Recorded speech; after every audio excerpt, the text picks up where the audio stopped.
Hi, hello everybody. So, we are going to be closing in on endgame activities very soon.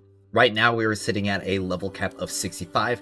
However, directly the next day, we're going to be hitting the server level cap 75. Okay, that means we're going to be unlocking almost everything. Okay, we get artifacts gilding, we get calamity ops, which is one of the endgame modes. We will also get mod refinements, weapon level 9, relic level 15, and even more like shortly after that as well, because we'll also be finishing up our chapter book tomorrow, meaning that we will be unlocking acclaim levels.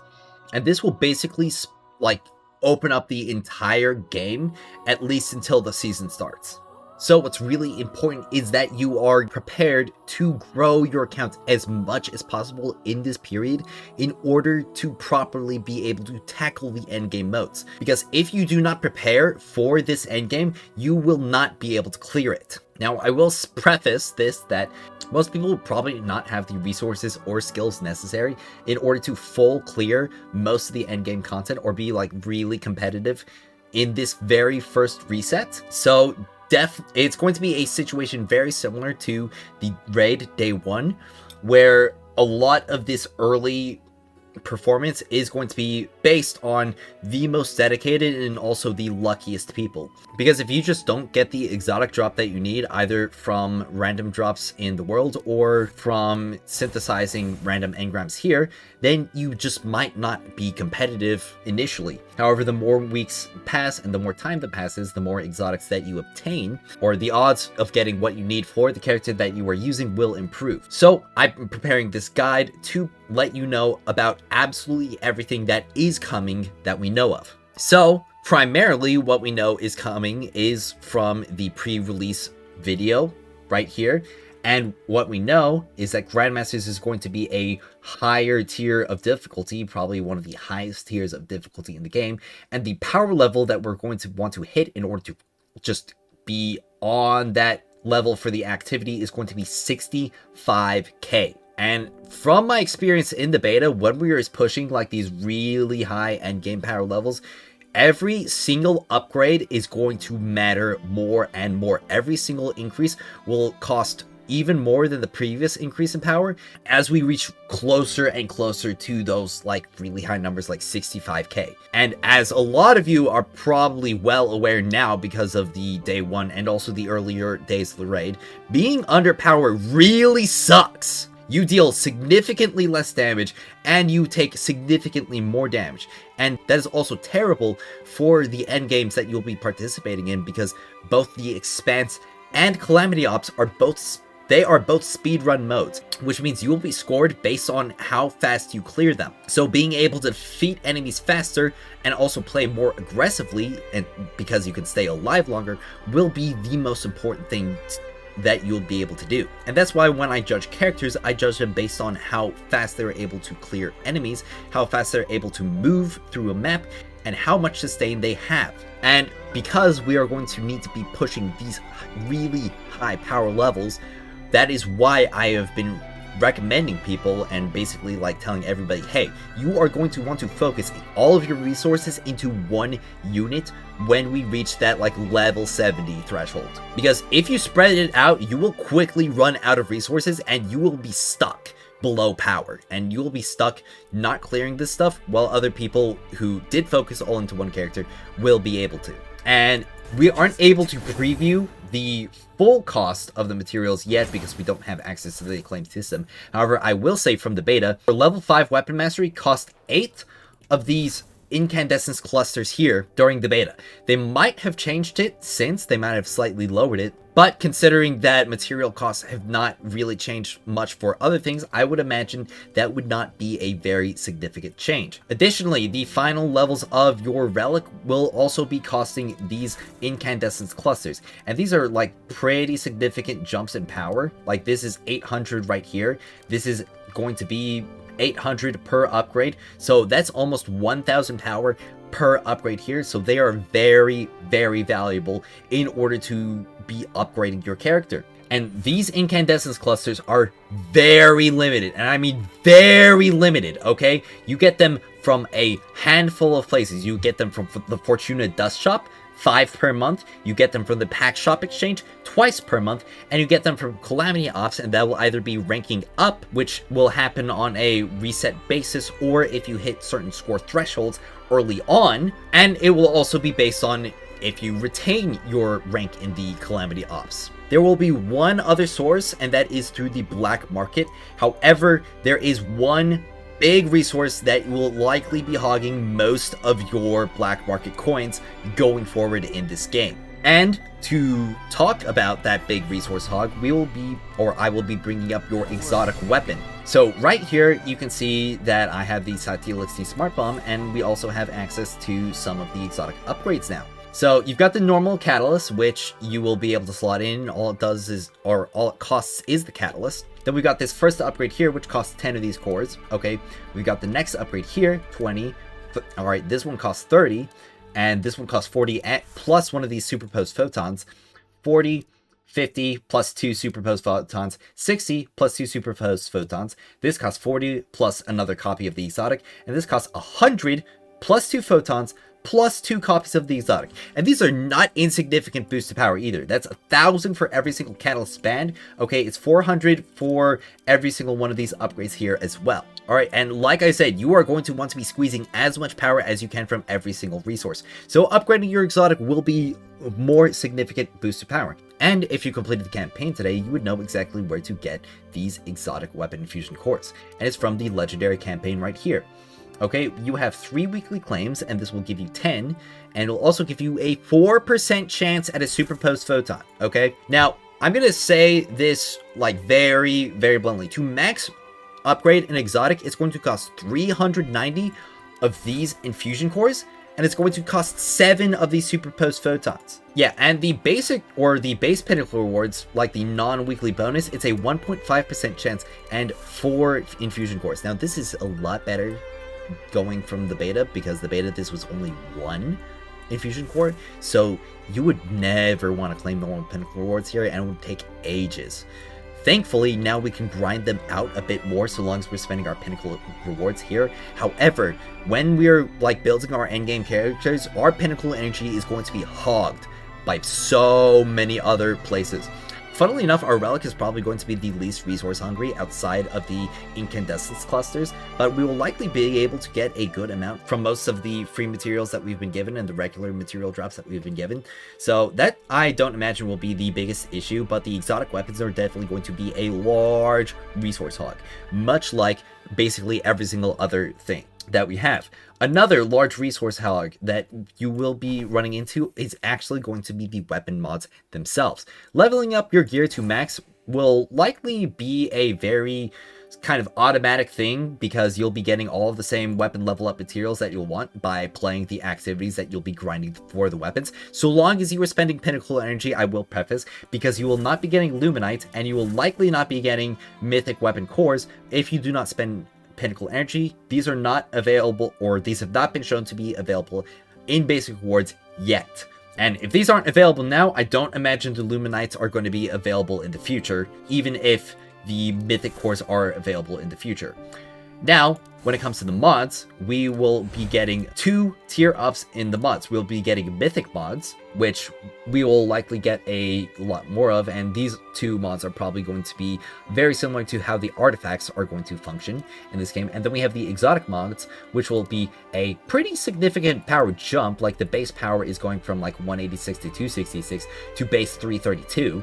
We can also see that the max percents of these effects are going to be much higher, and it's also guaranteed to be a max level perk as well. So these will be a very significant jump between the mythics, but you will likely need to use mythics for the time being, and you will likely be doing the same for the artifacts. However, these weapon mods, both the mythic and the exotic, will require their own materials, but I imagine the mythic mods will largely be a similar case to the infusion cores, where you'll get them by spending pinnacle energy, but you won't really be put on a big lockout per week. Now the exotic ones, I imagine, are going to be a lot more limited, like much rare chances, and will also have their materials on lockouts. Now we will be earning a sum of these exotic mod materials by completing the weekly challenges for the legendary campaign on its highest difficulty, which I will say will largely be very completable for most people so long as you hit the power thresholds. But we can see here that it's only available from the challenge rewards, from the Fortuna Dust shop, from dismantling exotic mods themselves, which, like, I could not even imagine doing that, from Master and Grandmaster, and also the expanse from stages 23 and higher. And for the Master and Grandmaster, I imagine these are going to be very limited by the challenge keys that we will be obtaining once we unlock them. And if we can see at the Fortuna Just shop, you will only be able to get 5 of these from here per month, and you will, same thing with the incandescence clusters. Now, when it comes to the Fortuna Dust shop, I'd say these are probably the only 2 materials outside of the Bon Voyage charms that you will likely ever want to spend your dust on, outside of if you're just like an Uber whale. Especially don't be spending like 100 on this, because like it's just bright dust, man. Like, I don't really know what else to say. But if you are like a kind of lower investment player, like definitely like a free-to-play, like it's gonna hurt a lot to miss out on these because you purchased some of these, but you also, like, it's 5 extra per month for both of these, and it's probably gonna suck a lot to not be able to get them either. And finally, we have the last and probably the most important piece to increasing your power as much as possible. And it's probably a system that you guys have not really like touched as much. You probably know it's important, but you also are probably like intimidated by it, and we also have not unlocked nearly as much as we will need from it, and it's the artifact system. Now, I will be putting out a guide for this very, very soon, so stay tuned for that. However, we will be unlocking exotic artifacts tomorrow with the acclaim system, okay? And I will say, like right here, it doesn't say that's a percent chance, but if we look at it right now, we can see that it will not be 100% chance. Okay, you will be given the opportunity to unlock exotics, and then you will increase the chance by increasing your acclaim level. Okay, it'll increase very rapidly first, so we can probably gauge that it'll be at least around like a 25, maybe more to start out.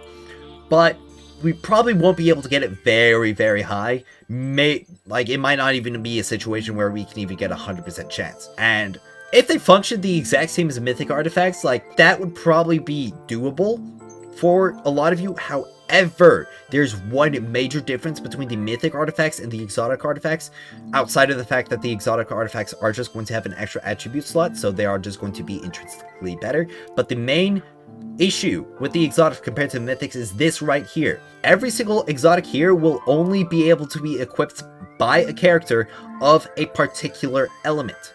Okay, and it's all the same effects. Okay, it's all the same sets and individual artifacts, except for you will have the option to only equip them on certain characters. And I'm gonna be completely honest, it's going to like really, really suck for a lot of people if like you get something like, I don't know, like you get a rapid fire artifact that can only be equipped on like a solar character. So that basically just limits you to primaries on Finala and Wolf for the time being, at least until Estella comes out. But it's basically going to be a situation where you are probably going to be building exotic artifact sets for every single individual unit. Okay, there are going to be very, very limited situations where you would really want to like share an exotic artifact, or even have the option to share an exotic artifact.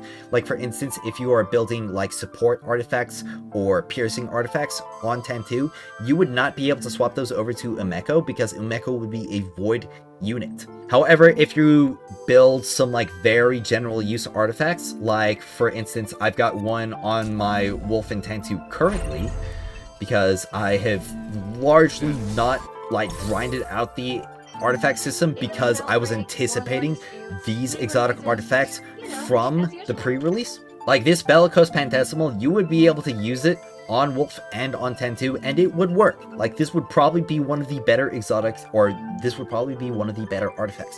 However, you would not be able to put it on any of the other units that would be able to benefit due to that big limitation. But like I said, the exotic artifacts are going to be a major power jump, because it's going to be another attribute slot. Okay, and we can like just compare the power difference between a purple artifact and a gold artifact. And granted, this is also just power from the +2 and the gear level, but we can see right here, like the gear level 650 and the enhancements like 90.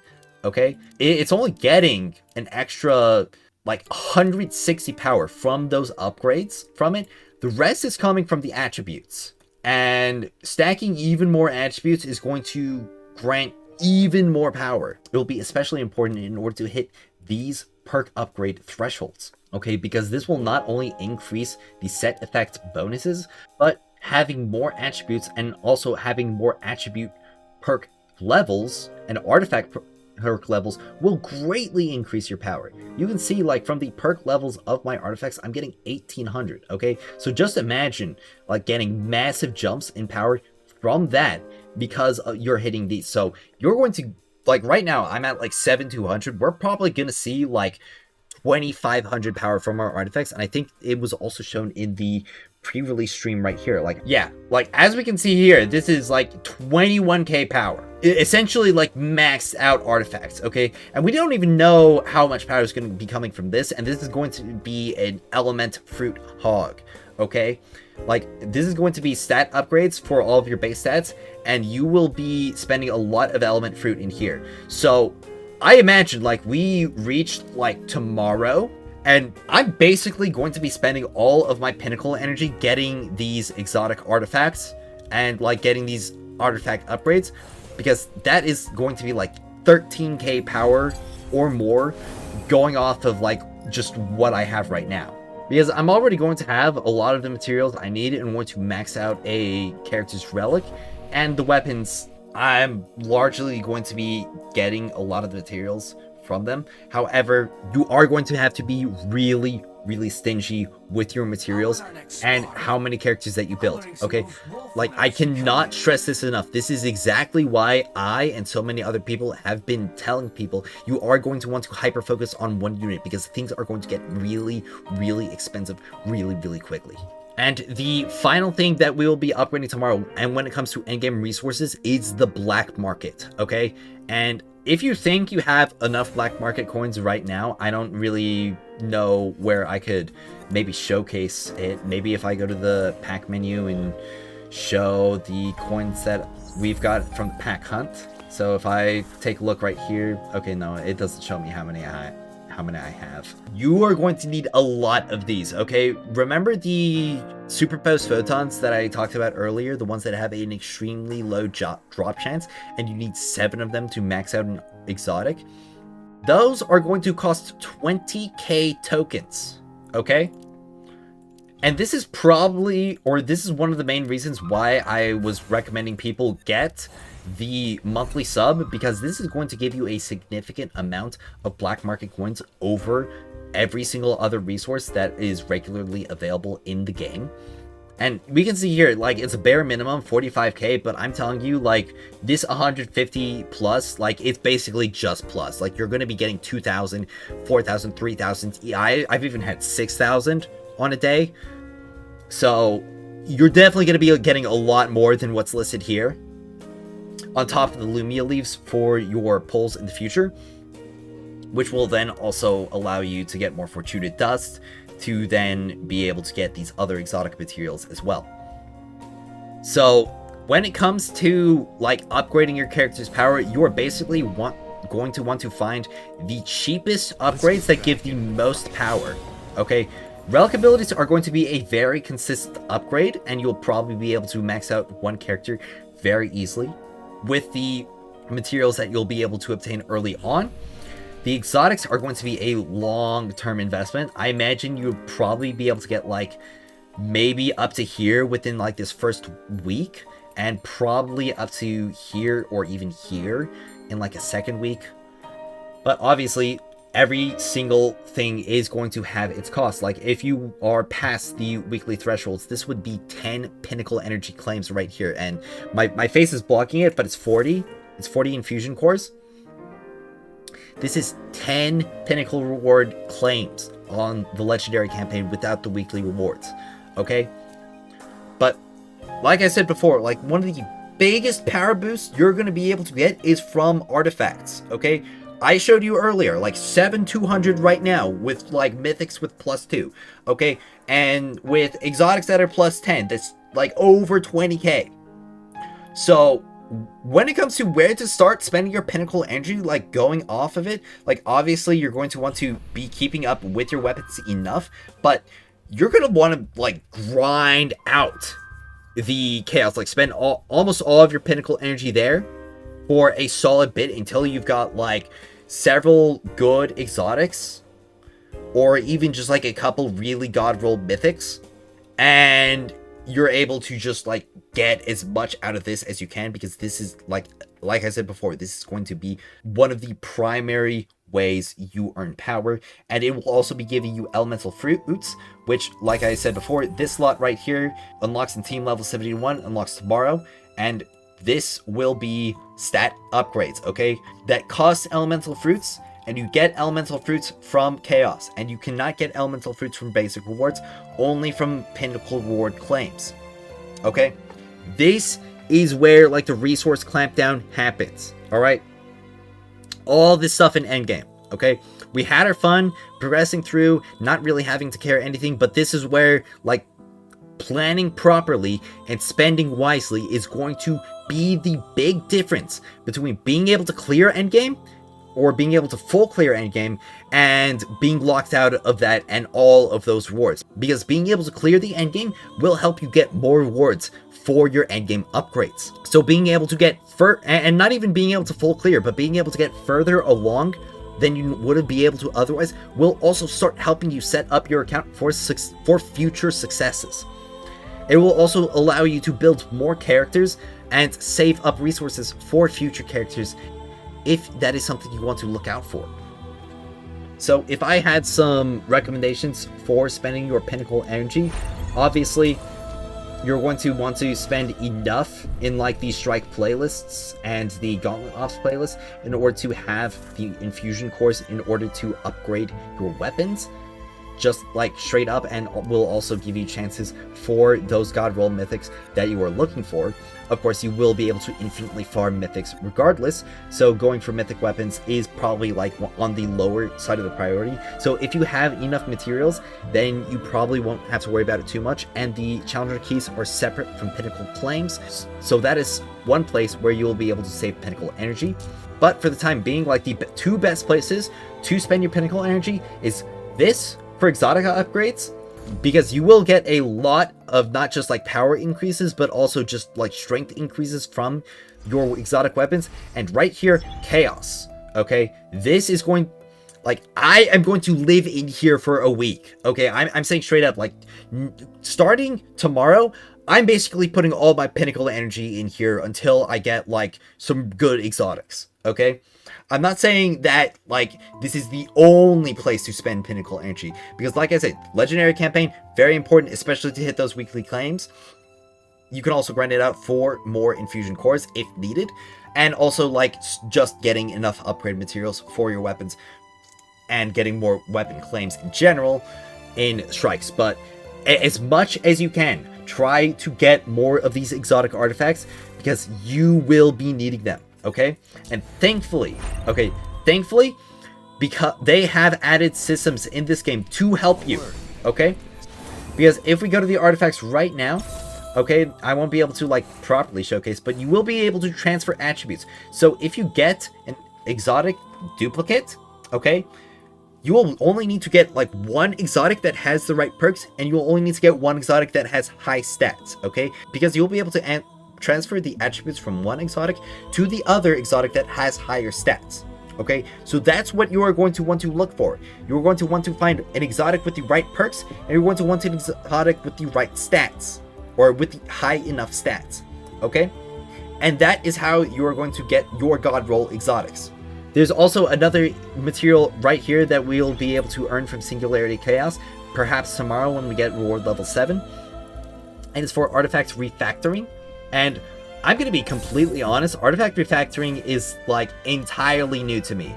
Okay, maybe it's some kind of reroll system, but I don't see a tab in here, and I don't see like a resource cost in here either. Like the transfer materials is just the exotic right here. So I honestly, like, that's a complete mystery to me, and that's a little bit scary. Like, it could be really, really good, but it could also be really, really bad. We don't know, but I also do know that it is a material that we will be getting from Chaos, so that's even more reason to spend your energy in Chaos. Okay, and I probably sounded like somewhat aggressive in this video, but that's because I really want to push home exactly how much you are going to want to like really prep for these endgame modes, because if you are not ready for them, you will not clear them. Like, I'm saying it straight up like that. You will not clear, okay? Also, when it comes to saving pinnacle energy, largely after we reach reward level 7, I don't think that saving pinnacle energy is going to be doing you very much good, especially because now we're done with the campaign, okay? So all of these level upgrades, you will only be getting XP from the sources that you have not exhausted yet, and that includes map objectives and side quests. So that means the only other ways you're going to be getting XP is from dailies, which is like a little bit less than 5,000, and your pinnacle energy. So you could actually be slowing down your own progression by trying to save pinnacle energy after tomorrow. And I know that's pretty much like the exact opposite of what I had stated before, but that's just exactly how much the game is changing right here.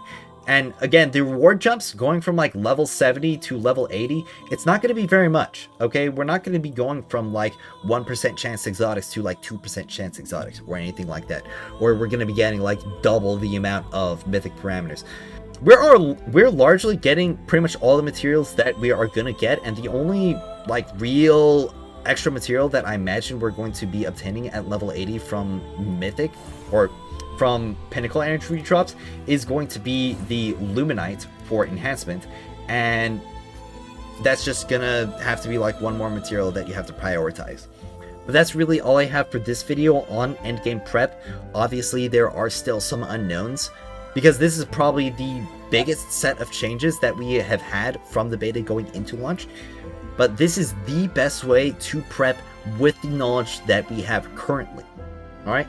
If you are enjoying my coverage of Destiny Rising and would like to see more guides in the future and also news, be sure to subscribe to my channel to keep up to date on absolutely everything in this game. I would love to hear your thoughts in the comments below about the endgame, and if you think like I'm just like totally out of it when it comes to how much I'm stressing about this endgame grind, like, feel free to tell me that as well. But with that all out of the way, thank you all so much for watching, and I will see you all next time.